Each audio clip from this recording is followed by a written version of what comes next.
Hi there and welcome to my channel. My name is Anna Sundstrom and on this channel I share holistic tips about health, wellness and beauty. Today I want to show you how I make my whipped body butter. Why make your own body butter? Because the skin is your largest organ and everything you put on it gets absorbed into your bloodstream. I encourage you to read the ingredients of everything you put on your skin. Lotions, shampoo, cosmetics, and if you don't understand those ingredients, look them up on the Environmental Working Group's website, and they rate those ingredients on the toxicity scale from 0 to 10. If it's a 10, it's very toxic and you don't want to use that.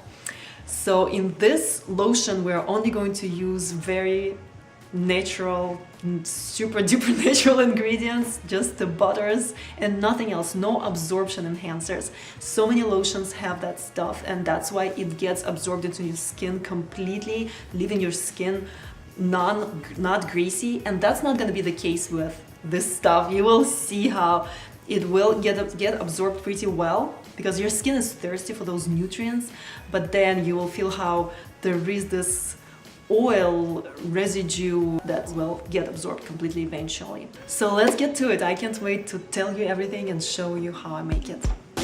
And here's what you're going to need. First of all, your notes with the ingredients and proportions, because every ingredient has a different consistency and together they will give you the required consistency that works best. It will solidify eventually at a room temperature, but yeah, we're not using any stabilizers, preservatives, so it's not possible to achieve this perfectly soft, even consistency that's the same in every condition. So I suggest you work from the total amount of lotion you want to produce backwards using these percentages. You calculate these amounts. I can upload an Excel spreadsheet for this. And then for the essential oils, I break them down too. I find that this scent and this combination works best for me. You are, of course, welcome to use whatever essential oils you like and whichever ones work best for your skin type. You might want to use tea tree or frankincense. These are great choices too. You're also going to need a pot with about 1 inch of water, stainless steel bowl that you're going to put on top of the pot. Make sure that the bottom doesn't touch the water because you want to melt those butters and oils very slowly, otherwise they might turn grainy. Kitchen scale, cocoa butter, shea butter, coconut oil, avocado oil, essential oils of your choice, spatula, stainless steel knife, lint-free towel. You can't cover the oils once they're warm and melted with a lid because there will be some condensation and the water will get into the oils and that will ruin it. It will get grainy and it's just not gonna whip well. Very important, breathable material that is lint-free. Big rubber band to put on top of the bowl to make sure when the melted butters are setting that the dust or bugs don't get in there. And glass jars with airtight lids. To make sure that your lids are airtight, put a little bit of water and shake it real hard. Make sure that the water doesn't come out. And a hand mixer with this kind of attachment. Alright, so first step would be to pour a little bit of water, about 1 inch or so, into the pot and turn your stove to low. Next, take your stainless steel container and put it on top of the pot to create a double boiler. Make sure the bottom of the bowl is not touching the water and start adding your ingredients.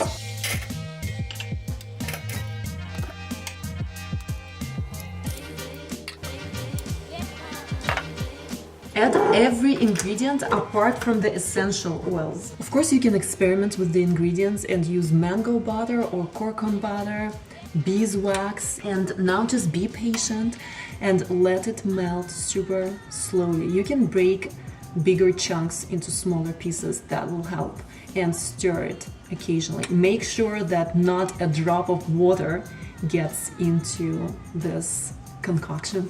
Don't add the essential oils just yet because we don't want to heat them. Make sure that the ingredients you use are of a very high quality and you buy them from a trusted supplier.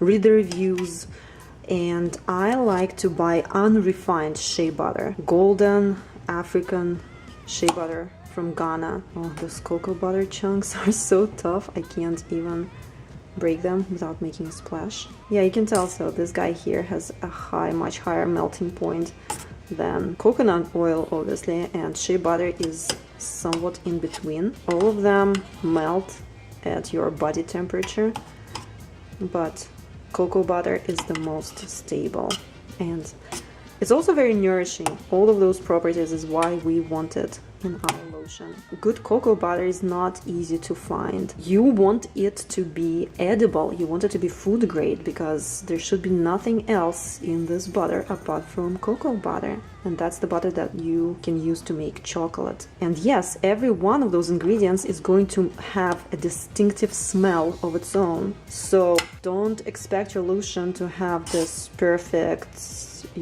scent of a store-bought lotion. It's going to have this very natural aroma. Essential oils are going to dominate the aroma, but all those butters will add. I can definitely smell chocolate and nutty. Yeah, shea butter is a nut butter. Of course, you can use the refined kinds, but just keep in mind that you're sacrificing some of those nourishing properties, and I'm not sure how natural they are after being refined, because chemicals are used in the refinement process. The smell might be more pure, but on the other hand, it's not going to be as nourishing. Turn it off while there are still tiny little pieces in there, and just keep stirring, and they will melt eventually. And then as soon as they're melt, take it off the heat and let it cool a little bit at the room temperature. And next, cover your oils and butters and put a rubber band or secure the towel somehow. Sometimes I use pins and clips. You can put this bowl in the fridge, or you can put it outside if it's cold enough for it to set. We want a little bit of crust to start forming on the top, but we don't want the whole thing to be completely solid, because that will make it very hard for you to whip. Depending on the amount you're making, you will have to monitor every, I would say, half an hour. Go and check on your mixture. Also, you don't want to leave it outside if it's too cold, if it's below freezing. Perhaps it's best to put it in the fridge or leave it like in the garage. That's what I'm going to do. I'm going to put it in the garage. Alright, so my butters and oils are now all set, but still not quite 100%. You can see that underneath this crust they are still a little bit soft. So that's how we want them. And now you can start whipping. Don't add the essential oils just yet. See how easily it whips? That's because I didn't let it set all the way. Alright, now about halfway in the middle of the whipping, you can see how the color is gonna turn lighter and lighter. And now you can start adding the essential oils. Alright, and now just one final whip.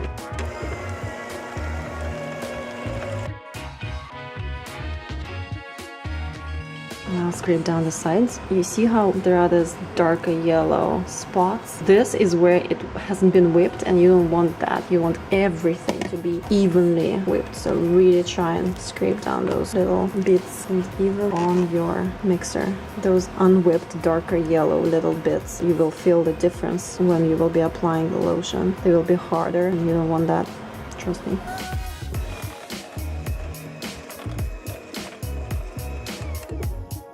Very stiff peaks. It looks like it's solid, but it's like whipped cream, silky smooth. That's how you want it. And now it's time to jar it. You might want to use a towel folded multiple times to get rid of the unnecessary air. Today I'm making one large jar just for myself, but usually when I make it first time in the season, I like to reserve at least 4 jars for myself. It's nice to use wide mouth jars. You see why? Wow, look at this. It's like a souffle. Makes me want to eat it. It smells really nice too. It's super soft and smooth. And you see how there is a little bit of oily residue? Obviously, because we did not put any starch or arrowroot powder or water or alcohol or anything. You see how basically I just rubbed it for a little bit and it's almost all absorbed.